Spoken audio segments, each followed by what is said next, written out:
spelling out his roadmap for political success. Thank you once again. Ladies and gentlemen, for our next session, January 22nd, 2024, is now going to be etched in the annals of history. The Pran Pratishtha ceremony of the Ram Mandir at Ayodhya was just not any religious ceremony. It was so much more than that. It made the world wait to take note, a momentous step in Bharat's civilizational journey, a landmark process of Bharat's decolonization. Our next session is a conversation with two very special people. Now, here's an anecdote that a family will repeat for generations to come. Chandrakant B. Sompura, the principal architect of the Ayodhya Ram Temple, was first approached to design and build the temple in the year 1989. Decades later, his two sons, Nikhil and Ashish Sompura, have assisted him in the creation of the Ram Mandir. While the Ram Mandir has several firsts, it being a symbolic of unwavering faith and devotion, the ornaments of Ram Lalla is what actually stands out for its sheer brilliance and grandness and the exquisite attention to detail. Yatindra Mishra, the man who prepared the jewelry of Lord Ram, carried out extensive research. In fact, ladies and gentlemen, he studied the texts such as the Adhyatma Ramayana, Valmiki Ramayana, Ramcharitramanas, and the Alvanandra Stotram for the preparation of Ram Lalla's exquisite jewels. 132 artists, would you believe it, worked on it. Every ornament was detailed and prepared with such precious jewels and with such precision. Ladies and gentlemen, please welcome Ashish Sompura, Ram Temple architect, and Yatindra Mishra, historian and Ram Lalla idol jewelry designer, in conversation with News 18's Anand Narsiman for an amazing, interesting session titled Spirituality and Temples of Boom.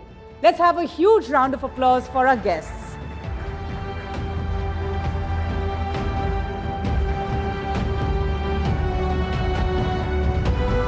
Welcome. Thank you, Anand.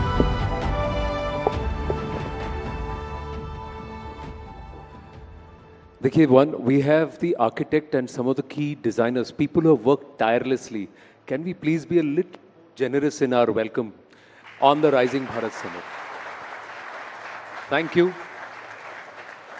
आप लोगों का बहुत-बहुत आभार और आपका बहुत-बहुत धन्यवाद for making the time, Ashish ji and Yatindra ji. Thank you. Ashish ji's father, his brother, they are all instrumental in reviving a Shaili, which is one of the three remaining Shailis of construction of temples. तो आशीष जी वहीं से शुरू करते हैं, फिर यतींद्र जी will come to the effort that's gone behind Ram Lalla. Ayodhya से तो आपका एक और भी connection है, so we'll talk about that too.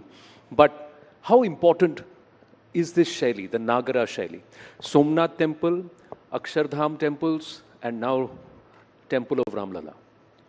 Shailis are basically divided from the south to north. It's divided the Indian continent, the whole Indian, the original Indian continent, has been divided in the north, middle, and the southern. And each and every Shaili is being like the basics are the same, but according to the climatology, according to the geographical condition, according to the material what you are getting, from that part, it has been developed in certain ways. But the Nagar Shaili, which is like the northern side, from the whole, if you can say the Gujarat, the Madhya Pradesh, Uttar Pradesh, and all that, that is covered by the Nagar Shaili. And Vaseras, which is on the Orishans style, and the Dravidian style is in the south, basically. The concepts are different, the material is different, but I can say one thing, Nagar Shaili is been developed in certain way that it has been architecturally well developed thing. शैली है जो पूरा का पूरा शैली जो है वो एक बहुत well developed है, क्योंकि इसमें particularly हर एक भगवान के लिए, हर एक चीज़ के लिए, क्योंकि हमारे नॉर्थ में जैनिज़्म भी है, हिंदुइज़्म भी है, लेकिन हर एक का उस नागर शैली के अंदर हर भगवान का भी एक शिखर स्टाइल है, एक अलग इंडिविजुअलिस्टिक अप्रोच दिया गया है उसके अंदर एक आर्किटेक्चर का particularly. So नागर शैली is a well developed शैली in northern part. So obviously और राम मंदिर भी नॉर्दर्न इंडिया में है, तो उस शैली का चयन उसी टाइम से पिताजी ने कर लिया था कि 1989-90 में जब ये डिज़ाइन हुआ था कि नागर शैली में इसका मंदिर बनना है. पर उस 80 के दशक में जब चंद्रकांत जी ने इसकी कल्पना की थी, ये जो शैली है क्या ये विलुप्त हो रही थी?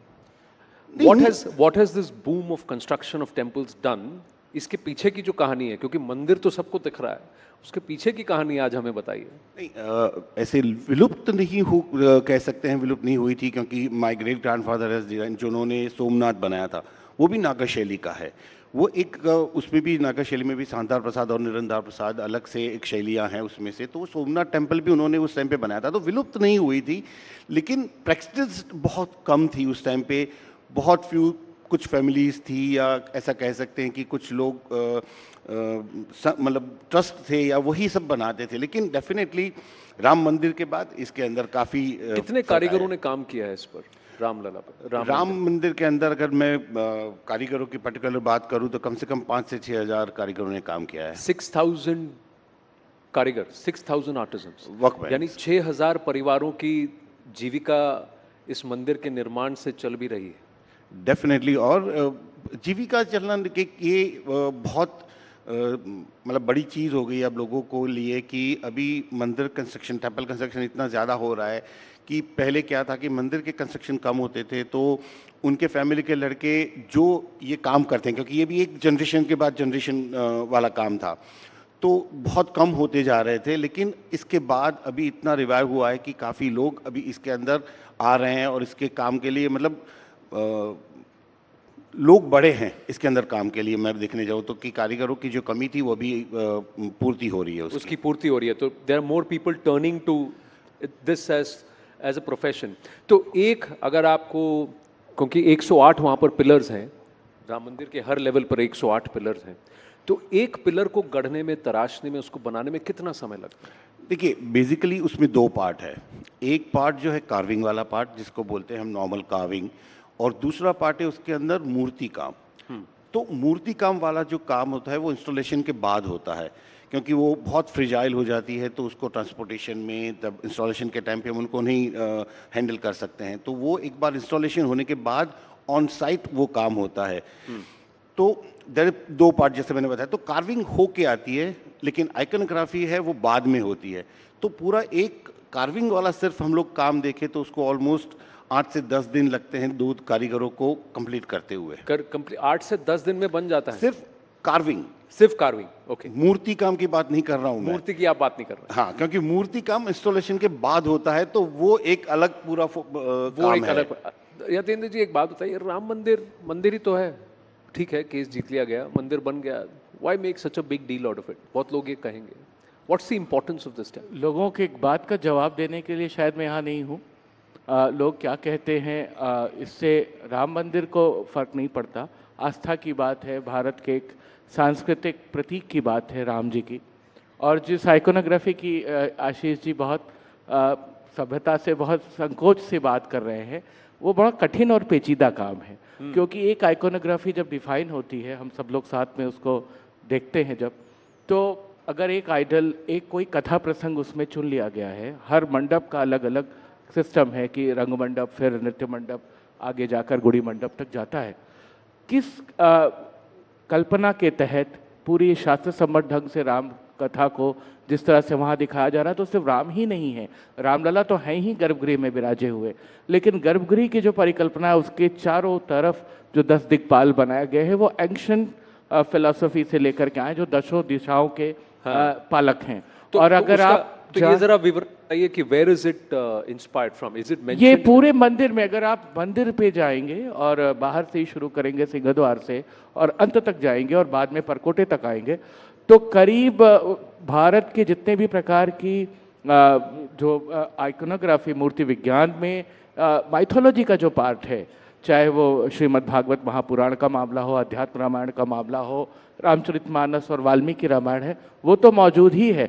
विष्णु के इनकारनेशन की भी बात है कि विष्णु के महाअवतारों का वर्णन है, 10 दिशाओं का मामला है, कौन से मंगल प्रतीक हैं जो वैष्णव परंपरा में, जो वैष्णव सेक्ट में चलते हैं, वो सारी चीज़ें दिखाई जा रही हैं।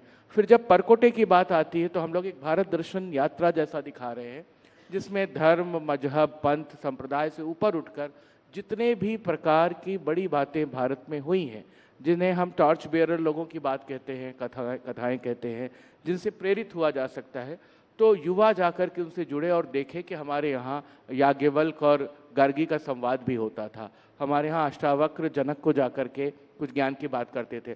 तो एक तरीके से एक ये मिक्स ब्लेंड है स्पिरिचुअलिटी और रिलीजन के साथ दर्शन का भी।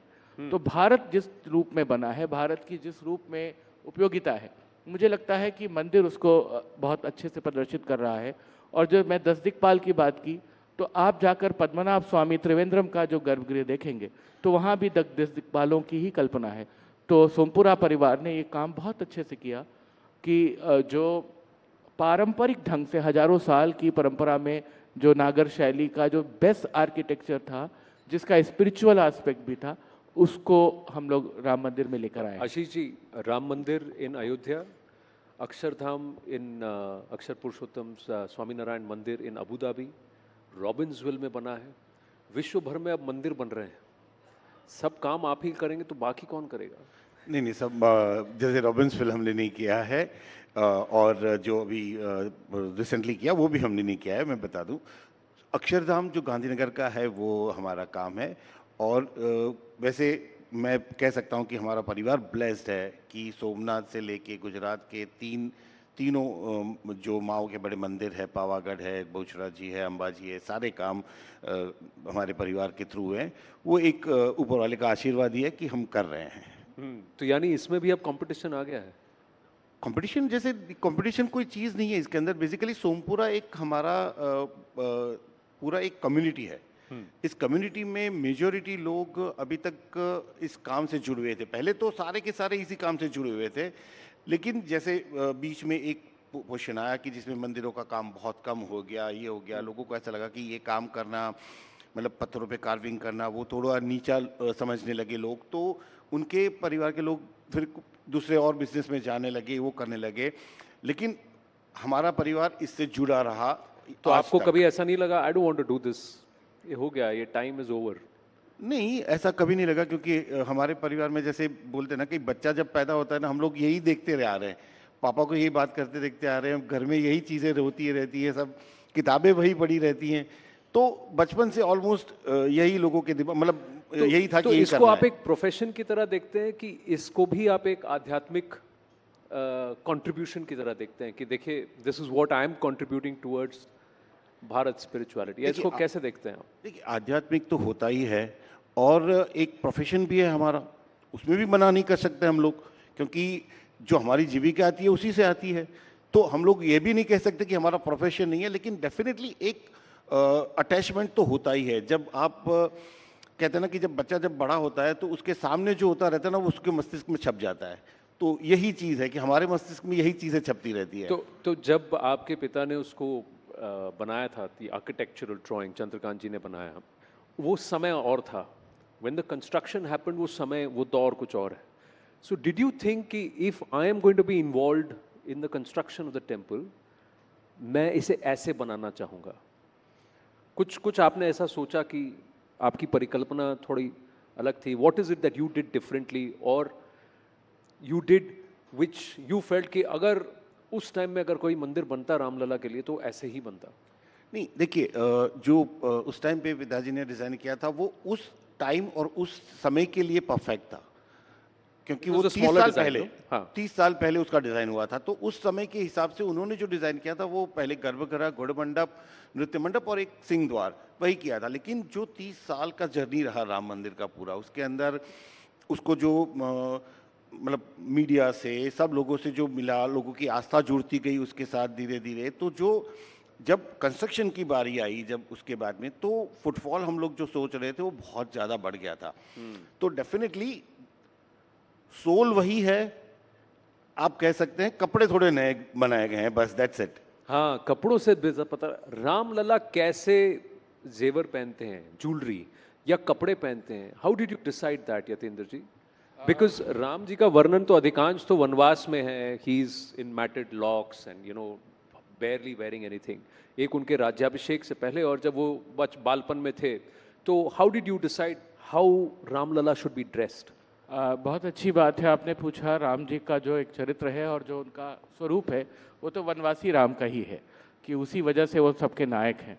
लेकिन ये भूलना नहीं चाहिए कि वो रामलला अपने मंदिर में है, यानी अपने पिता अपने माँ के भवन में है, 5 साल के हैं।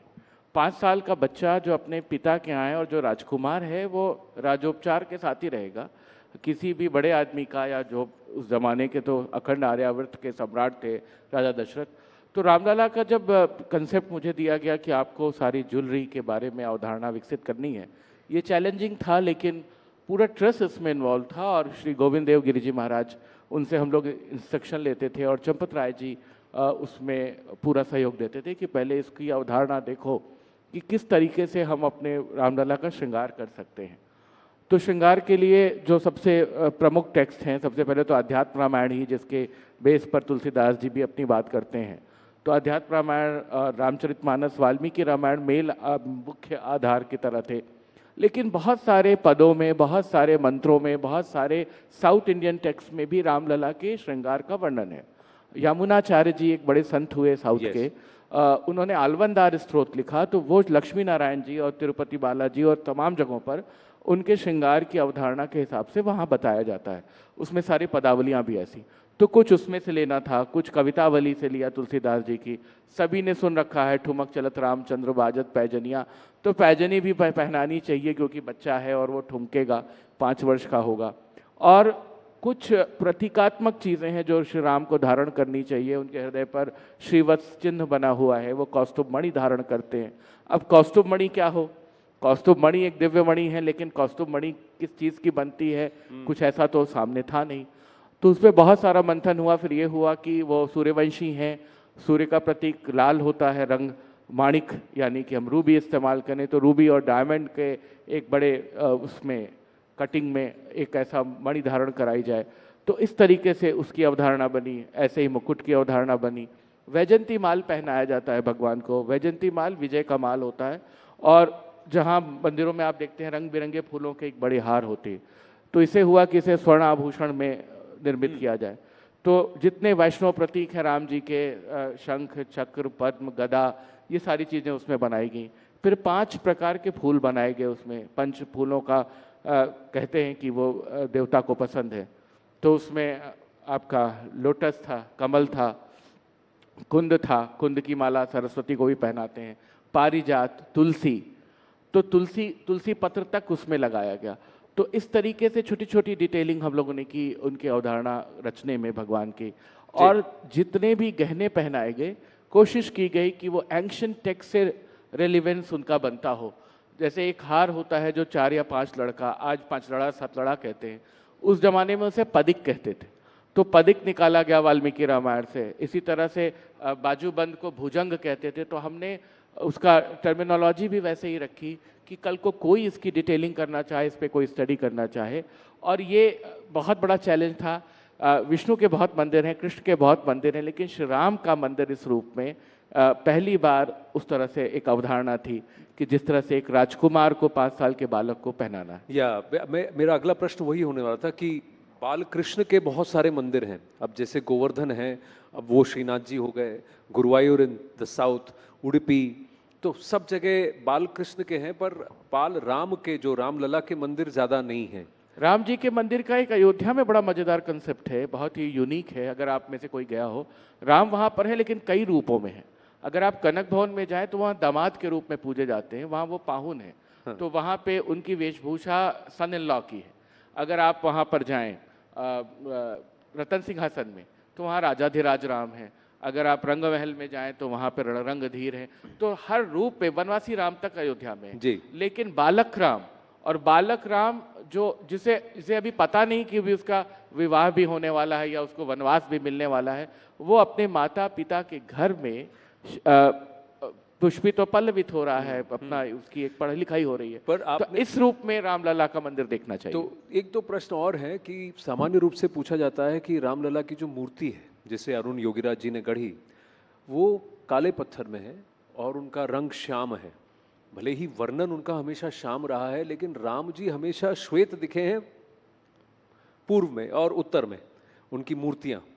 तो इसका कोई एक पॉलिटिकल मुझे लगता है कि देखिए दक्षिण भारत की तरफ रुझान है, तो इसीलिए वहां से भी लोगों को आकर्षित करना है, इसीलिए मूर्ति मुझे ऐसा तो नहीं लगता है, क्योंकि बहुत जगहों पर जो मूर्ति की अवधारणा है, जब जिन कालों में मूर्तियां बनी और खास करके पुराने समय में जब राजशाही रही होगी या जब जिसका अलग अलग साम्राज्य रहा, तो अपने ढंग से जिसने जैसा पसंद किया होगा, उस समय के स्कल्प्टर्स कौन रहे होंगे, उन्होंने कैसा बनाया और क्या रूप पसंद किया गया। आशीष जी जानते हैं, हम सब लोग उसमें थे जब 3 लोगों ने मूर्तियां बनाई और 3 लोगों में से एक का चयन हुआ। तो एक मूर्ति तो पांडे जी की मूर्ति तो सफ़ेद पत्थर पे ही बनी थी। हाँ, बनी थी सफ़ेद पत्थर पे। तो अब वो तो ट्रस्ट ने तय किया कि कौन सी मूर्ति होगी। और मुझे लगता है कि ये मेरा थोड़ा सा स्पिरिचुअल जवाब है इसका कोई पॉलिटिकल कनोटेशन नहीं लेना चाहिए। रामलला ने खुद तय किया किस मूर्ति को आना है मंदिर में।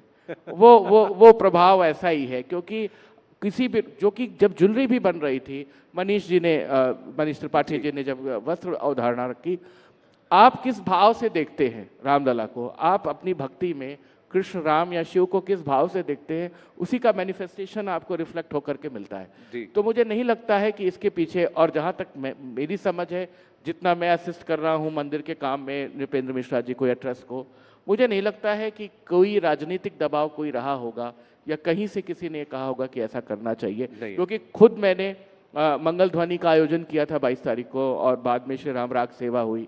45 दिनों तक देश के सारे मूर्धन्य कलाकार गए। तो मुझे बिल्कुल मुक्त हस्त काम सौंप दिया गया था कि आप इसे करिए, और मुझे किसी ने कोई हस्तक्षेप नहीं किया, बल्कि सहयोगी किया। कोई हस्तक्षेप नहीं किया। What does this temple mean for all of us? Why is it so important कि लोग कहते हैं कि 1000 साल तक अब ये नहीं गिरेगा?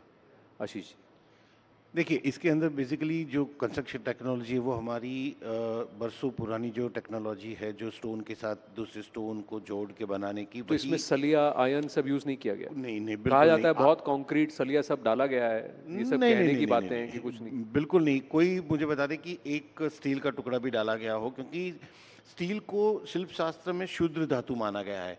और बेसिकली वो इसलिए नहीं डाली जाती कि एक मैग्नेटिक फील्ड बनता है जब हम टेम्पल आर्किटेक्चर बनाते हैं, तो एक मैग्नेटिक फील्ड बनता है जो इसको स्टील डिस्टर्ब भी करती है।